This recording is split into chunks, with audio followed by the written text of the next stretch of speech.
ఒక్కసారి కొమ్మూరి గోల్డ్ కి కాల్ చేయండి. తాకట్లో ఉన్న మీ బంగారాన్ని విడిపించి మార్కెట్ ప్రైస్ కి వాళ్ళు కొనుక్కుని మిగతా డబ్బులు మీకు ఇచ్చేస్తారు. హలో అండి, అందరికీ నమస్కారం. తమిళనాడు ముఖ్యమంత్రిగా విజయ్ ప్రమాణ స్వీకారానికి గవర్నర్ నిరాకరిస్తున్నటువంటి సమయాన దేశవ్యాప్తంగా అనేక పార్టీలు స్పందిస్తున్నటువంటి ఈ సమయాన వైఎస్ జగన్మోహన్ రెడ్డి గారు మౌనంగా ఎందుకున్నారు? అసలు వైఎస్ జగన్మోహన్ రెడ్డికి ఏంటి సంబంధం అని ఎవరైనా అడగొచ్చు.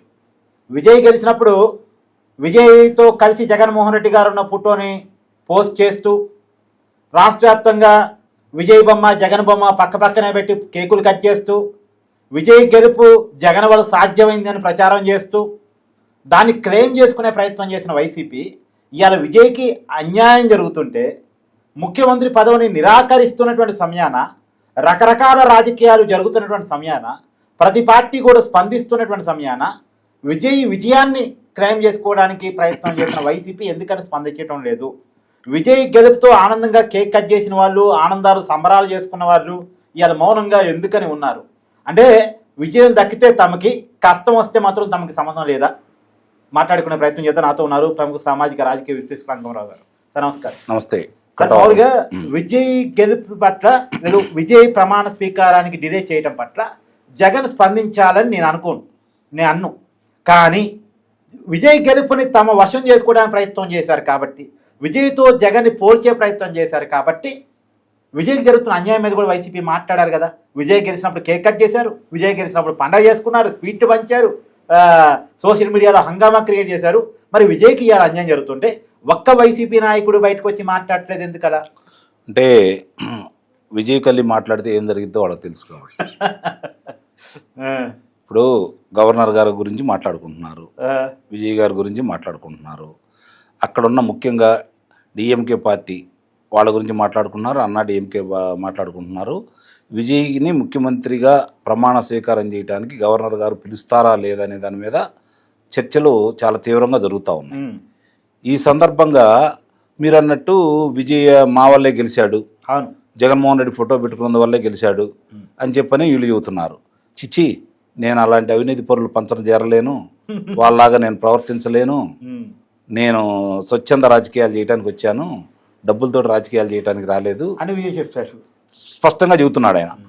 నా పక్కన అవినీతి వరకు ఉండదు, అవినీతి వాళ్ళ సరసన నేను చేరను అని ఇంత విస్పష్టంగా చెబుతున్నా కూడా వీళ్ళు సహజంగా ఇప్పుడు ఎట్లా ఉంటుందంటే, ఏదన్నా సమావేశం జరిగేటప్పుడు, ప్రచారం జరిగేటప్పుడు ఎవరన్నా సరే పూలదండ ఇచ్చినా, లేదంటే ఓ శాలువా కప్పినా, బొకే ఇచ్చినా, లేదంటే ఓ ప్లకార్డ్ ఇచ్చేసి పెట్టుకోమన్నా కూడా వాళ్ళు ఏమనుకుంటారో, వాళ్ళ మనోభావాలు ఏ విధంగా దెబ్బతింటాయో, నా కోసమే వచ్చారు కదా అన్న ఉద్దేశంతో అవి కూడా ఈడు పట్టుకొని ప్రదర్శిస్తూ ఉంటారు. ఖచ్చితంగా సార్, ఆయన స్టైల్ ఉంది కదా, మన స్టైల్ కూడా బయట అయినప్పుడు ఎవరైనా గుర్తుపట్టి సార్ మేము వీడియో చూస్తుంటాం అంటే మనం వాళ్ళతో ఫోటో దిగుతాం, వాళ్ళు ఏదైనా ఇస్తే బొకేనో అదో శాలువా కప్పితే కప్పించుకుంటాం, కామన్ కదా అది.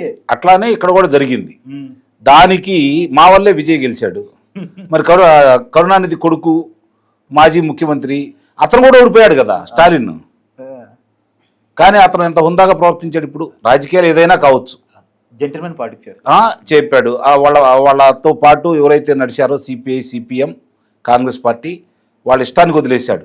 మీరు న్యాయమంటే ఉండండి, విజయ్కి మద్దతు ఇవ్వద్దని అతను ఏం చెప్పట్లేదు కదా. ఇప్పుడు గవర్నర్ గారిని కూడా ఏం కోరుతున్నాడు అతనికి మీరు అవకాశం ఇవ్వండి, బలనిరూపణ చేసుకుని పోతే అప్పుడు ఆలోచించుకోవచ్చు. మేమైతే 6 నెలల వరకు అతని ప్రభుత్వాన్ని పడేయము అంటే, ఇంకా అతను 6 నెలలకి పడేయము అని అంటే 6 నెలల దాకా వాళ్ళు బల నిరూపణలో పాల్గొనరని అర్థమైపోయింది కదా. అంటే ఇక బల నిరూపణ ఇతనికి అయినట్టే కదా. ఇప్పటి వరకు మనం సాంకేతికంగా చూసుకుంటా ఉంటే విజయ్కి 107 స్థానాలు, 108 మామూలుగా వాళ్ళకి సంఖ్యాపరంగా 108, కానీ కౌంటింగ్ పరంగా 107, తలకాయల పరంగా. ఇప్పుడు 5 కాంగ్రెస్ పార్టీ వాళ్ళు 112, 2 సిపిఎం వాళ్ళు, 2 సిపిఐ వాళ్ళు, వేరే వాళ్ళు 2. అవును, అంటే అక్కడ దళిత పార్టీ 2, మొత్తం 6 అంటే సంఖ్యాపరం అయితే సరిపోయింది కదా. ఇంకా ఒకటి తక్కువైనా పర్లేదు, నిజానికి సంఖ్యాపరంగా సరిపోయింది కదా. ఇప్పుడు మామూలుగా మీరు అన్నట్టు ఒకటి తక్కువైనా పర్లేదు, 117 ఉన్నా పర్లేదు. నిజానికి ఇప్పటికి డిఎండికే సపోర్ట్ ఆల్రెడీ చెప్పింది. ఇక్కడ ఇదే నేను చెప్పేది. ఇక్కడ ఏమవుతుంది అంటే, అక్కడ గవర్నర్నే తప్పట్టాల్సిన పని లేదు. ఇక్కడ విజయ కొంత తొందరపడ్డాడని అయితే మనం భావించాలి. నేను గవర్నర్ తప్పబడతాను సార్. లేదు, అది చాలా టెక్నికల్గా చేస్తున్నాడు అతను. చాలా మందికి అర్థం కాని విషయం ఏంటంటే, వాజ్పేయి గారు ఒకసారి ఫెయిల్ అయ్యాడు. అవును, గుర్తుపెట్టుకోండి. వాజ్పేయి గారు ఫెయిల్ అయ్యాడు, యడ్యూరప్ప ఫెయిల్ అయ్యాడు, ఫడ్నవీస్ ఫెయిల్ అయ్యాడు. అవును, ఈ 3 ఫెయిల్ అయినాయి. అవును, ఇప్పుడు 3 ఫెయిల్ అయినాయి కాబట్టి విజయ్ గనక విజయ్ వెళ్ళాడు కదా, ముందు నేను వెళ్ళి ప్రభుత్వాన్ని ఏర్పాటు చేస్తానని అన్నాడు. అతను సంఖ్యాబలం పూర్తిగా అతను లేనప్పుడు విజయ్ వెళ్ళి నేను ప్రభుత్వాన్ని ఏర్పాటు చేసి అనకుండా కూర్చుంటే ఇవాళ గవర్నరు తప్పనిసరి పరిస్థితుల్లో సంఖ్యాబలంగా ఎక్కువగా ఉన్నటువంటి విజయ్ని పిలవాల్సిన పరిస్థితి ఏర్పడి ఉండేది. ఇప్పుడు ఎల్లంగలో అతను ఏమన్నాడు, నాకు మీరు 118 మంది ఎవరు అని అడిగాడు. అతను ఎవరు అడగటానికి అసలు అడగాలి, రాజ్యాంగంలో ఎక్కడ ఉంది సంఖ్యాబలం అతను ఉంది ఎక్కడ ఉంది చెప్పండి. ఇతర వాళ్ళు కనుక పిలిస్తే రాజ్యాంగం 164 ప్రకారం సీఎం అపాయింట్మెంట్ చేసే అధికారం గవర్నర్ కు ఉంది. On the pressure of governor మీకు చెప్తున్నానండి. ఎస్ఆర్ బొమ్మాయి కేసులో చాలా క్లియర్ గా సుప్రీంకోర్టు చెప్పింది, మీరు సంఖ్యాబలం మీ దగ్గరగా నిరూపించాల్సింది బహిరంగ సభలోనో గవర్నర్ ఆఫీసులోనో రాష్ట్రపతి కార్యాలయం కాదు. మెజారిటీకి గవర్నర్ కి సంబంధం లేదు. మెజారిటీ నిరూపించుకోవాల్సిన అసెంబ్లీ వేదిక మీద మాత్రమే. 100% వాజ్పేయి గారి నుంచి మొదలుపెట్టి ఫడ్నవీస్ యడ్యూరప్ప వరకు అదే సాంప్రదాయం కొనసాగుతూ వస్తుంది. కాదు ఇక్కడ మీరు అన్నది 100% వాస్తవం. ఏది అది మామూలుగా దాంట్లో ఉన్న దాని ప్రకారం అనేది వాస్తవం. కానీ ఇక్కడ నేను ముఖ్యమంత్రి పదవి చేపట్టబోతున్నాను అని చెప్పి నేను గవర్నర్ గారి దగ్గరికి వెళ్ళిన తర్వాత సంఖ్యను అడుగుతాడు ఆయన. ఎట్లా నియమించేది ఆయనకి లేకుండా నియమించడం ఎలా? ప్రజాస్వామ్య బద్దంగా నియమించాలి. అవును, సాంప్రదాయాల ప్రకారం నియమించాలి. అవును, సాంప్రదాయాలకు భిన్నంగా నియమిస్తానంటే నీకు చేతులు అధికారం తీసుకుంటారా? ఇప్పుడు రేపు పొద్దున్న స్పీకర్ ఎన్నిక జరగాలి, బలం లేకుండా ఎలా జరిగింది? జరగకపోయింది సార్, చూసుకుంటారు. సమయం ఇస్తాడు. ఇప్పుడు అందుకని నువ్వు అడగకుండా కనుక ఉన్నట్లయితే నువ్వు నేను చేస్తాను అన్నప్పుడు నీకు బలం ఉండట్టే కదా. ఇప్పుడు నైతికత గురించి మాట్లాడుతున్నారు చాలా మంది. ఇప్పుడు కాంగ్రెస్ పార్టీని ఎలా తీసుకుంటున్నారు, ఏ నైతికత తీసుకుంటున్నారు, డిఎంకే ఒకటి. మీరు అన్నదానికి ఇక్కడ గవర్నర్ గారిని నేను సమర్థించట్లా, కానీ గవర్నర్ ఇబ్బందులు కూడా నిన్నదాకా ఇదే మాట్లాడారు కదా ప్రతిపక్షాలు. ఇదే ప్రతిపక్షాలు యడ్యూరప్ప పిలిచినప్పుడు మాట్లాడారు. ఆ రోజు చెప్తున్నారు తప్పేమన్నారు, గవర్నర్ తప్పనిలేదే అన్నారు. ఆ రోజు తప్పని దేనికోసం అంటే కాంగ్రెస్ అండ్ కుమారస్వామి కలిసి అలయన్స్ అయ్యి మేము యాజవేర్ కంటే ఎక్కువ సంఖ్య ఉన్నామన్నా కానీ అది పెద్ద రాజకీయ పార్టీని బీజేపీని తీసుకున్నప్పుడు అన్నారు. ఇప్పుడు గోవాకు సాంప్రదాయం చెప్పేదండి, 4 ఫార్మేట్లు ఉండే వాళ్ళ దగ్గర. అవును, 2 ఫార్మేట్ కరెక్ట్ కాదు 4 ఫార్మేట్లు ఉండే. కపిల్ సిబాల్ చెప్పారు కానీ 2 ఫార్మేట్ కరెక్ట్ అయినా సరే 4 ఫార్మేట్లు ఫాలో అవుతున్నారు వాళ్ళు. ఆ 4 ఫార్మేట్లు ఏ ఫార్మేట్లో ఇతను పూర్తి చేశాడు చెప్పండి నాకు విజయ్. ఏది సార్ ఒక విషయం, భారతదేశంలో రాజ్యాంగ 75 ఏళ్ల చరిత్ర ఉంది. ఇలాంటి మ్యాజిక్ స్పీకర్ కానీ తక్కువ రావటం ఇలా కొత్త కాదు. 2 సార్లు 2 ఫార్మేట్లు ఉన్నాయి. ఒకటేమో సింగిల్ రాజ్యస్ పార్టీని పిలవడం, 2 ఏమో పోస్ట్ అలయన్స్ పార్టీని పిలవడం. ఈ 2 మాత్రమే గవర్నర్ చేయదగిన పని. ఈ 2టికి మించి 3వ విధంగా గవర్నర్ ప్రవర్తించడానికి లేదు. సర్కారియా కమిషన్ రిపోర్ట్ ఉంది, పూంచి కమిషన్ రిపోర్ట్ ఉంది, దాంట్లో చాలా క్లియర్గా ఉంది. ఈ 2 సాంప్రదాయాలకు మించి చేయడానికి లేదు. ఎస్ఆర్ బొమ్మాయి కేసు ఉంది, సుప్రీంకోర్టు గైడ్లైన్స్ ఉన్నాయి. ఇప్పుడు గొప్ప ఎస్ఆర్ బొమ్మాయి ఇది ఎట్లా వచ్చింది, ఎట్లా గవర్నర్ వివాదం కూడా వచ్చింది. ఏది అతను గవర్నమెంట్ ఏర్పాటు చేసినప్పుడు కాదు, గవర్నమెంట్ లోంచి చీలు బయటకు వచ్చి మళ్ళీ ముఖ్యమంత్రి కావాలన్నప్పుడు కదా జరిగింది. అది ఎందుకు సార్, మన మీరు అడిగిన దాన్ని చెబుతున్నాను నేను. ఇప్పుడు ఎన్టీ రామారావు గారు మన కళ్ళ ముందు ఉంది. ఇది గవర్నర్ ఆ రోజు అవకాశం నాకు ఉన్నారు అన్నాడు, ఎవరినో తీసుకెళ్లి చూపించారు, ఆయన నమ్మాడు, ప్రజలు తిరగబడ్డారు. మళ్ళీ గవర్నర్ నమ్మటం అనే కాడికి వస్తే ఇదే వస్తుంది, ఇస్తారాజ్యం కాదు. అట్లా కాదు. ఆ రోజు అతనికి సంఖ్యాబలం గురించి నాదెండ్ల భాస్కర్ గారి సంఖ్యాబలం గురించి గవర్నర్ కి తెలియదు, నాదెండ్ల భాస్కర్ చెప్పాడు. కానీ ఇక్కడ విజయ్కి ఈ రోజు 108 స్థానాలు వచ్చినాయి. టెక్నికల్ గా 108 వచ్చినట్టే కదా, 10 మంది ఉంటే సరిపోతారు కదా 118కి. ఆ 10 మంది ఇంకోటి ఏంటంటే సార్, 118 మనం నోటికి అంటున్నాం కానీ రియాలిటీలో ఏంటంటే అసెంబ్లీలో హాజరైన తర్వాత లేక రాజ్యాంగంలో చెప్తాను మీకు, చెప్తాను నేను, దానికి కూడా చెప్తాను నేను. మామూలుగా సభా సమావేశం అయిన తర్వాత అది రియాలిటీ. దాంట్లో కోరం కనుక పూర్తయిపోతే సభలో కోరం తగ్గ సభ్యులు కనుక హాజరైతే అందుట్లో మెజారిటీ వాళ్ళు ఎన్నుకున్నదానికే లెక్క. అది రాజ్యాంగం దాన్ని నేను ఒప్పుకుంటాను. ఇప్పుడు ఏమవుతుంది ఇక్కడ, దానికి వాళ్ళకున్న ప్రాబ్లం ఏంటి, కళ్ళ ముందు కనపడుతున్న ప్రాబ్లం ఏంటి, గవర్నర్ అడగటంలో తప్పు కాదు, ఇతను ముందు వెళ్ళకూడదు అన్నాను నేను. ఇతను తొందరపడాల్సిన అవసరం లేదు. ఇతర తొందర అడగడమే తప్పు సార్. ఆ? గవర్నర్ అడగడమే తప్పు. లేదు తప్పంటే నేను ఒప్పుకోను. తప్పే. అసలు ఎట్టి ఎక్కడ పరిస్థితుల్లో ఉంది కాదు. చెప్పండి, నాకు రాజ్యాంగం ఎక్కడ ఉంది చెప్పండి. గవర్నర్ అడగొచ్చు. ఇప్పుడు రాజ్యబలాన్ని చెక్ చేసుకోవచ్చు అని రాజ్యాంగంలో కూడా రాజ్యాంగం ప్రకారం అనేది కాకుండా ముందు జరుగుతున్న దాన్ని ఉదంతాలు తీసుకొని సాంప్రదాయ ప్రకారం ఎక్కడ ఉంది చెప్పండి. పోనీ సాంప్రదాయ ప్రకారం ఎక్కడ ఉంది? ఇంత ముందు ఎక్కడ జరిగింది? సాంప్రదాయ ప్రకారం ఇతను ఎందుకు అడగాల? ఎవరు? ఇతన్ని ప్రభుత్వం ఫామ్ చేస్తాను ఎందుకు అడగాల? అడగొచ్చు. ఎందుకట్లా? ఎట్లా అడిగిన నీకు సాంప్రదాయం బలం లేకుండా ఎలా వెళ్ళావు? నీకు నైతికత ఎలా ఉంది? నేను బలం చూపించుకుంటా అంటున్నాడు. ఎక్కడ ఎట్లా ఏ విధంగా? అసెంబ్లీ సమావేశం అసలు సమావేశం పెట్టక ముందే నువ్వు నీ బలం ఏంటో చెప్పకుండా అంటే నువ్వు వాళ్ళని లాక్కోవాలని ప్రయత్నం చేస్తున్నావా? నువ్వు అంటే ముఖ్యమంత్రి ఇప్పుడే నువ్వు ఇలా చేస్తే ముఖ్యమంత్రి స్థానం వచ్చిన తర్వాత నువ్వు ఏదైనా చేయొచ్చు కదా. మీరు అడిగిన దానికి వస్తాను కార్తీక్ గారు. మీరు లాజిక్ అడిగారు కాబట్టి తర్కం అడిగారు కాబట్టి దాని గురించి చెబుతున్నా.